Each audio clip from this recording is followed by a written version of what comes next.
Hey guys, Chef P. I'm making some burgers, and I thought I'd show you what I do. I don't have a recipe that I use for burgers, but I think homemade burgers they just have something so great to offer when they're done right. And I change it up depending on the flavors that I'm feeling. So I'm just going to show you the burgers that I'm making today. Here's our mise en place. I'm going to be using some lean ground beef. It's kind of hard to find regular ground beef now. It's either lean or extra lean, but that's okay. Lean's fine. I'm using smoked paprika, salt, garlic powder, pepper. I'm going to throw some Dijon mustard in there.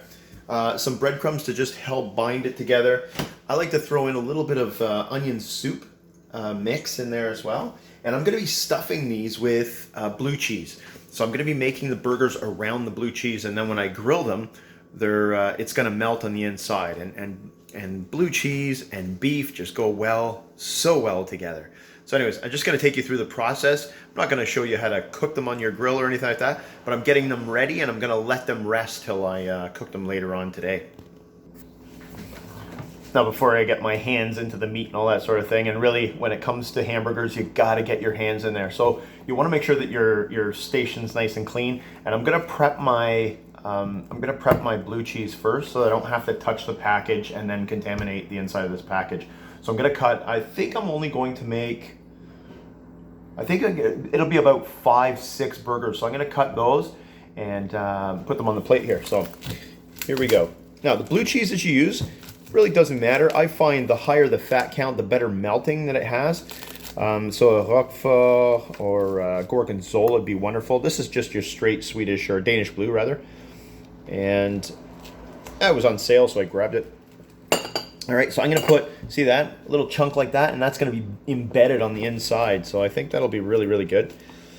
That might be too big a chunk. I might actually take that piece over, make another piece over here.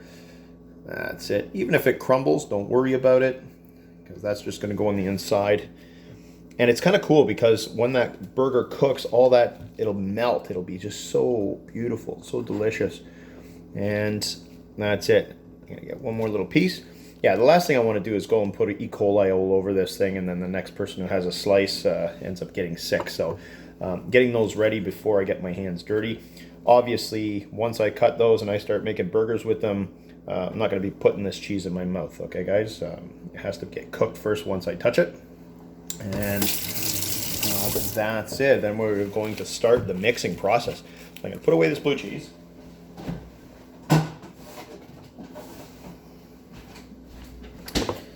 I will get this out of the way.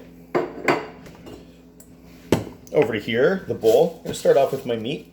It always freaks me out how they sell beef now in these tubes. I don't know, there's something so wrong about it. Unless it's a sausage, it shouldn't be in a tube.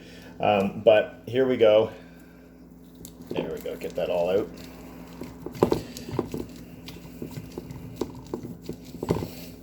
Well, I guess I could have made this and mixed it with deer even.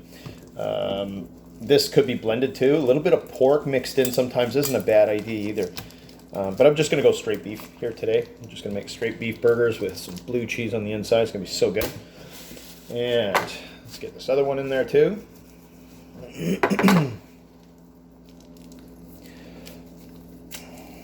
Yeah, it just seems so wrong, eh? Coming out of the tube. Yeah, just so wrong. Oh well, that's the manufactured meat world that we live in now. It's unfortunate.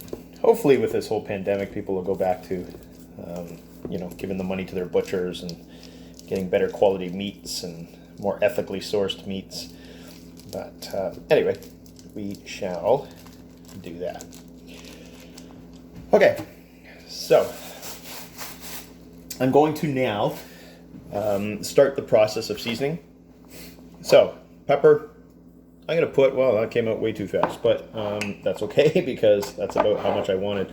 So I've got about I'd say a good rounded teaspoon. Garlic powder, I like to put about the same amount. Good rounded teaspoon. Salt, maybe about a teaspoon. Smoked paprika. This one I'm going to be a little bit healthier on. I'm just thinking I'm going to go about a good tablespoon. I want to get that smoky flavor in there. Okay, And this is one of the things, if you recall the lessons that we taught in class, remember how we were saying you can't trust the doneness of a hamburger just by cutting it open. Just because it's brown inside does not mean it's cooked. You need to make sure that you reach that 165 degree Fahrenheit or 71 degrees Celsius mark. Something like this, and the reason I bring it up now is something like this can give it a different tinge and make you think that it's all cooked when it's not. So you don't want to play games with ground meats. Okay, then we're going to add about a tablespoon. I like adding this. This is onion soup powder. And again, this is just the burger I feel like making today. It all depends what you want to do. There we go. Dijon mustard. There we go. If you like it spicy, you could throw in some chipotle peppers in there. You could do all kinds of stuff like that. I'm going to throw in some breadcrumbs. I'm going to say about maybe a quarter cup of breadcrumbs. I just want it to absorb some of those fats and those juices, and it'll help to make your burger really, really not quite so dry. Okay, so that's why I do that. I'm going to crack an egg. These are jumbo eggs. They tend to have two yolks on the insides. So sometimes I'll put two, but I think I'm just going to need the one this time. The one egg. I'll pop that baby in there. Yep, two yolks in there. And this is where I want to get the hands in there. So I want to do a nice blending of all this. So here we go. I'm going to move this through. Now I chose a small bowl so that you can actually see, but normally I like a bigger bowl to do this. Yeah, you want to get it all really nice mixed. Now that egg, what that egg does is it helps to bind it together so that once you start cooking it doesn't break apart. And again, you could go so many different ways with this, but I really don't understand why people buy burgers that are sort of pre-made, especially those nasty ones. When they're so easily made, it's so much better at home. You guys have heard me talk in class. There's just one thing that I'm a sucker for, and it's burgers. And when we usually get to that culminating projects at the end of the year, there's always that one group of people who just go, could we make a burger? And I go, absolutely, because there's nothing better than a nice, good homemade burger. Now, I see that this is a little bit on the wetter side, so I'm just going to add just a little bit of breadcrumbs, and I think I'm going to add a couple of dashes of Worcester sauce as well. There we go.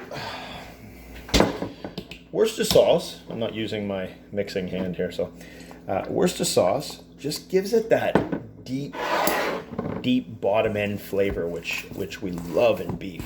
And yeah, look at that.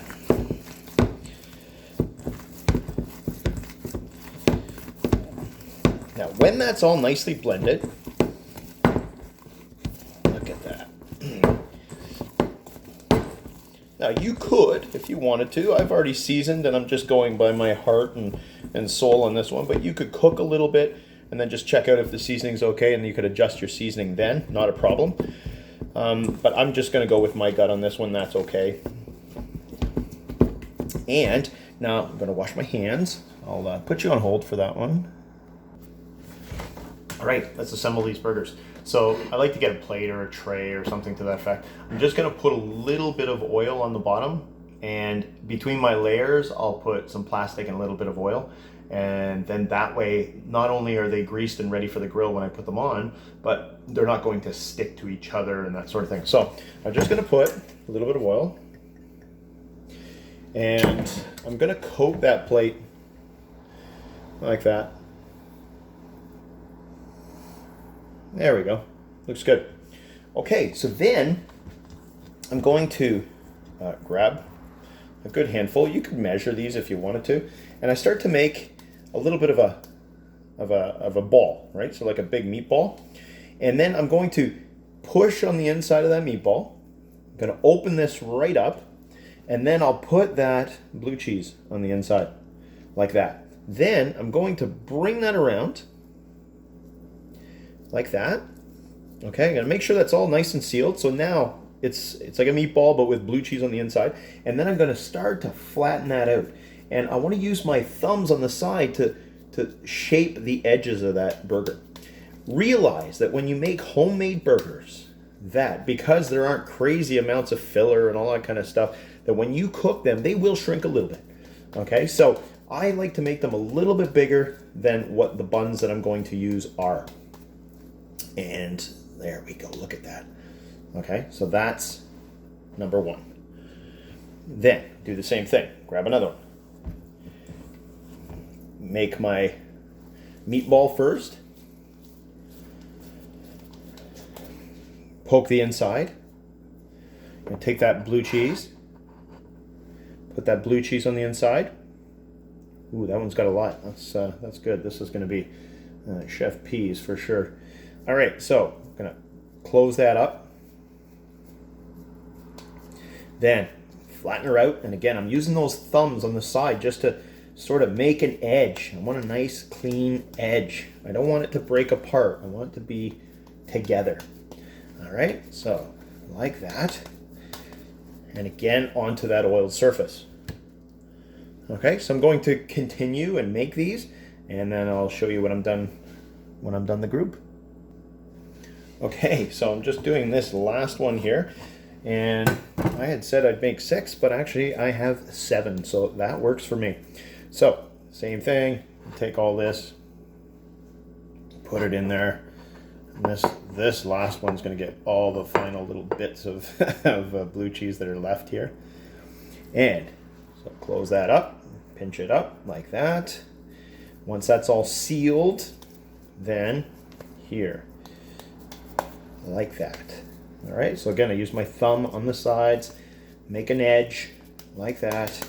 Okay, and then I'm going to put that on here. Now, I didn't need separate layers, which is great. Let me just wash my hands here. I'm sorry, that's a 20-second process here because we need to wash our hands, scrub for 20 seconds, and sing happy birthday, but I'll sing that to myself. Or maybe I should do the alphabet song today. A, B, C, D, E, F, G, H, I, J, K, L, M, N, O, P. That's the jazz version. Q, R, S, T, U, V, W, X, Y, and Z. Z, guys, we're in Canada.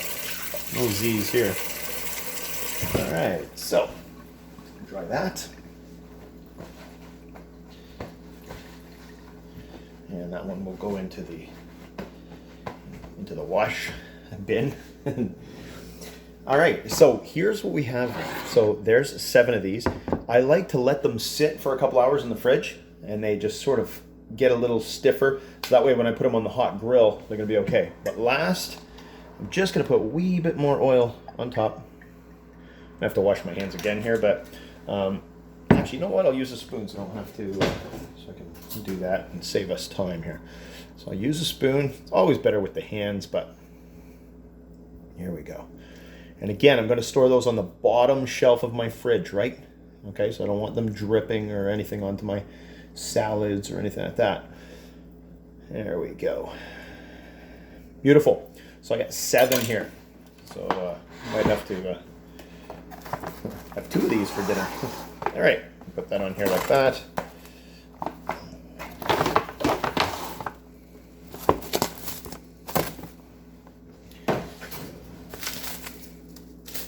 All right. Those are Chef P burgers of the day. So again, there'll be no recipe for this one, but the guidelines are basically the same. I try to make them different every time, just to keep it fun. Sometimes I put some Indian spices in there, and some garam masala, and just sort of give it that twist. Maybe sometimes I'll put some jerk seasoning in there, give it some sort of Jamaican twist. You know, just change it up to what you like. But there's nothing better than a good home burger made with your hands and on a good bun. Anyways, have a great day, and hope you make some burgers. See you. Ciao.